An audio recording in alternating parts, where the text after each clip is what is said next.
நீ மற்றவர்கள் உன்னை ஒருவேளை பாரமா எண்ணலாம், உன்னால ஒரு பிரயோஜனம் இல்லை என்று கூட சொல்லலாம். இந்த நாளிலே உன்னை நோக்கி வருகிற கர்த்தருடைய வார்த்தை கேள்.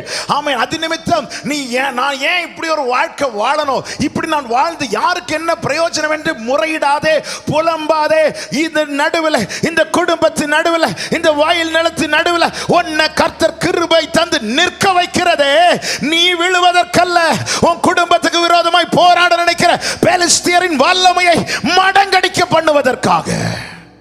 எல்லாரும் ஓடுவாங்க, நீ ஓடாத.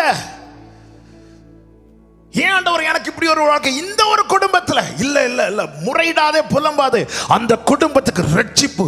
ஆமென். நீ தேவ சமூகத்தில் அந்த குடும்பத்துக்காய் நிற்பதின் மூலமாய் கர்த்தர் கட்டளையிட விரும்புகிறார். கர்த்தர் பெரிய ரட்சிப்பை நடப்பித்தார். கர்த்தர் பெரிய ரட்சிப்பை நடப்பிக்க காரணம் என்ன? எல்லாரும் ஓடினது போல சம்மா ஓடல்ல, சம்மா நின்னான். அந்த நிலத்தின் நடுவில் நின்னான்.